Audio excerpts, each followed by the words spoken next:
Have you ever wanted to paint a mountain landscape outdoors like this, but you're not sure how to do it? Well, in this video I'm going to give you 8 tips for painting mountain landscapes outdoors, and I'm going to show you how to do it. So first of all, we need to choose our subject carefully. I chose this mountain landscape because the mountain itself had lots of shadows on it, so that's going to communicate well in the painting, but there's also a river in the foreground, and that's going to help with the composition. It's going to add rhythm and a sense of movement in the painting. So once we've decided on our subject that we're going to paint, the next thing to do is to sketch out the composition on our canvas. Now I'm using oil paint here, using Blue Ridge oils, and I've used burnt sienna mixed with a little liquid original to sketch out the composition. Now the third thing to do here, and this is really important when you're painting outdoors, is to paint the dark values and shadows first, and there's a reason for this. The main reason is that the light is changing, so if we can paint all the darks first, it doesn't matter that the light changes, or if it was to go behind the clouds, because we know where our shadows are, which means it's going to make it much easier to paint the areas in light afterwards. So I think this is really important, because by creating the shadows first, we can create a whole tonal dynamic in the painting that's going to make everything easier to work from when we start adding the areas in light. So the general rule with painting landscapes is that we'll find our darkest darks and our lightest lights in the foreground. So our darkest darks here are these shadows in the rocks and along the muddy banks of the river here. Then as we go into the distance to those mountains, the shadows there are much lighter in value than the shadows in the foreground. And now here I'm painting the snow shadows as well. Now for these shadows in general, I'm using combinations of ultramarine blue with burnt sienna, a little titanium white, and a little bit of alizarin crimson. Now as I said before, I'm using Blue Ridge oil paints, and if you want to get some, I've put a link in the description box below, but they're an artist quality oil paint which I'd always strongly recommend. I use about 9 colours including titanium white, so I'm not using that many colours for painting, especially when I'm painting outdoors, because the idea is to paint quickly, because the light is always changing. As I said, we want to capture that moment in time. Now the fourth thing to do is to start painting the areas in light. So I've got all my main shadows down here, so I just started then to work backwards from the mountains. I'm going to paint the sky a bit later on, but I wanted to work on the mountains first. One of the reasons mainly that I wanted to do this is, again, because the light was changing, so I just wanted to get the areas of the mountain faces that are in light. I was worried that it was going to cloud over pretty quickly. Now, the other thing about painting these mountains here is in the lower part of them there's a lot of vegetation on there, but it's that low chroma mountain vegetation that you get, like tussock grass, which is a straw colour and is of a low saturation or chroma. Plus it's in the distance as well, so everything's going to be lower in chroma anyway. And for these low saturation colours here in the background mountains, I've used combinations of yellow ochre, burnt sienna, titanium white, a little alizarin crimson and ultramarine blue to desaturate the colour. Next I paint the water in the foreground, and for this I've used a combination of ultramarine blue with some yellow ochre, a little bit of cobalt teal and titanium white.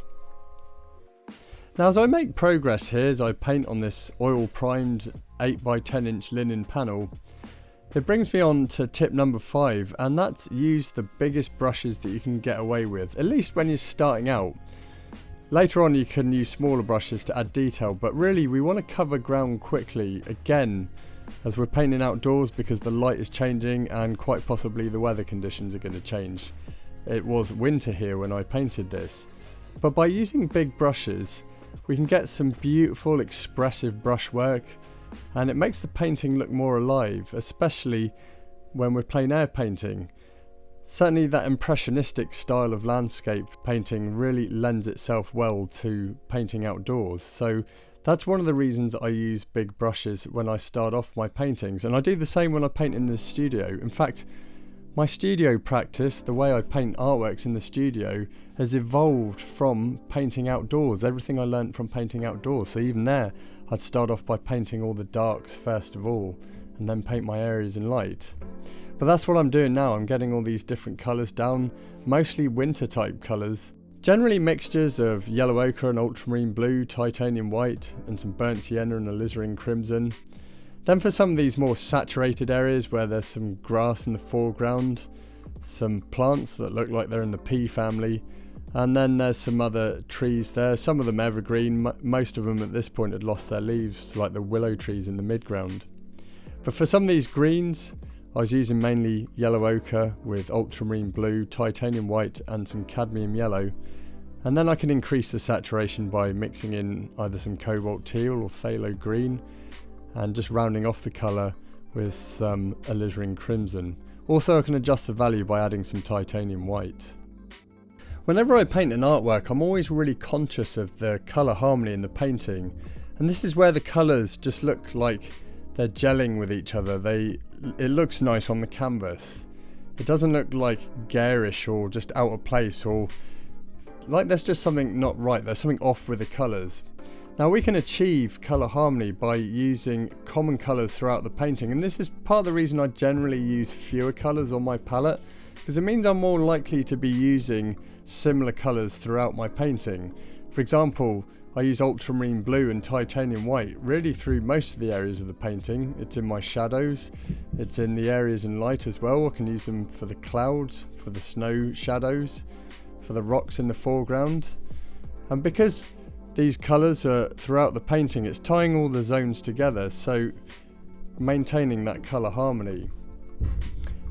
Now the next thing I'm doing here is I'm painting the sky and the clouds as well. So the clouds are also a mix of titanium white with a little ultramarine blue, burnt sienna and alizarin crimson for the shadows, and then for the highlights of the clouds a mix of titanium white and burnt sienna.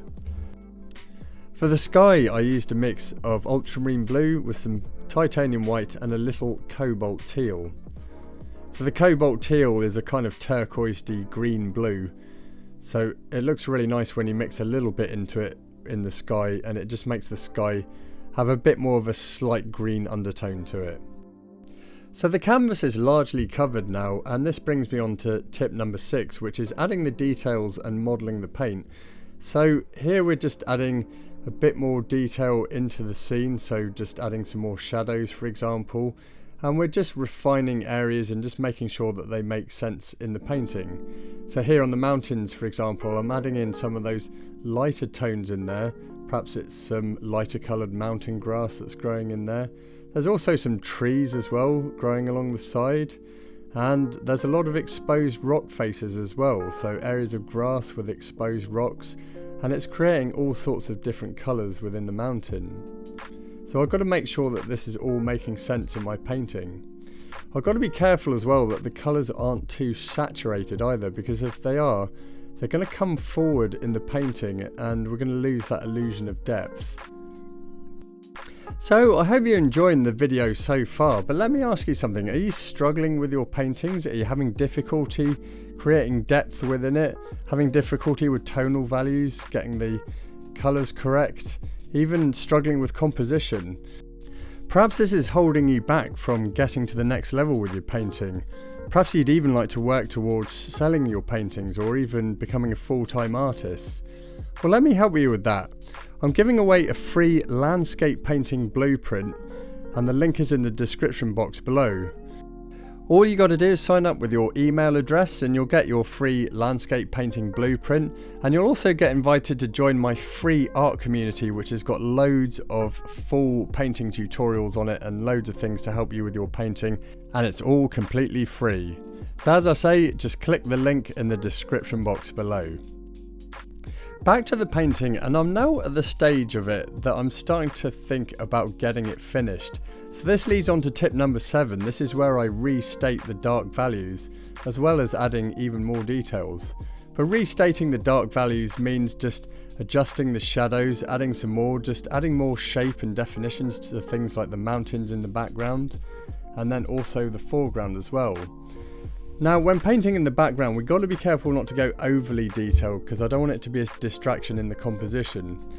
Although as it's a plein air painting and a wet and wet technique, it's a little bit difficult to go too detailed with it anyway. And as I say, this is just a quick painting. Now next I'm adding details in the foreground, and again restating some of these shadows, dark values that are in the foreground. And for this I'm using a number 3 synthetic flat brush, so I'm getting some finer detail here and just really emphasizing some of these rocks and stones.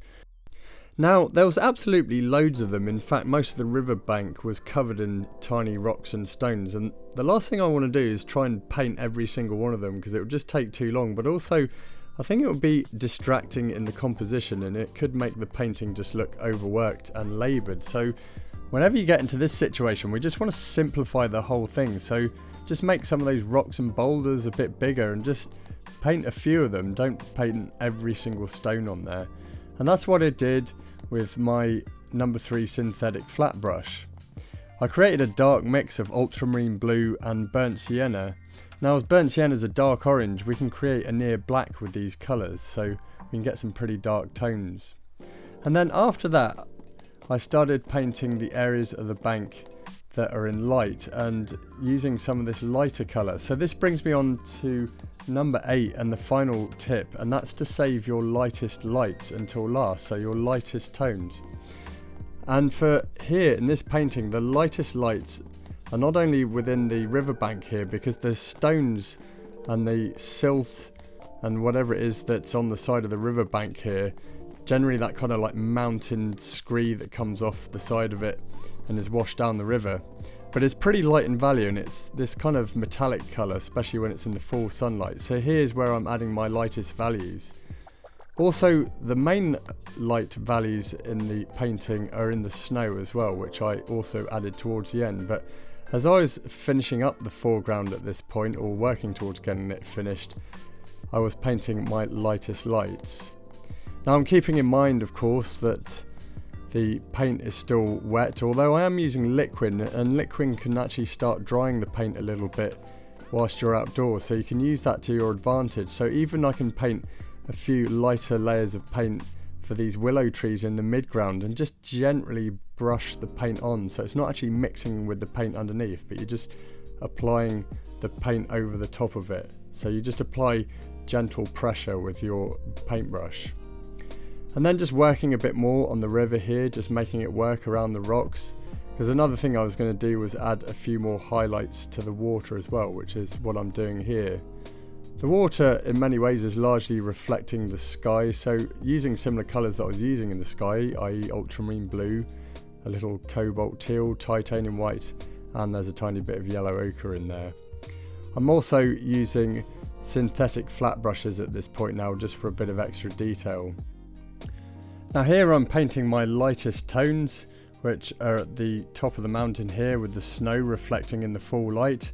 And for this I've used a mix of titanium white with just a little bit of yellow ochre, so that's just warming up the paint.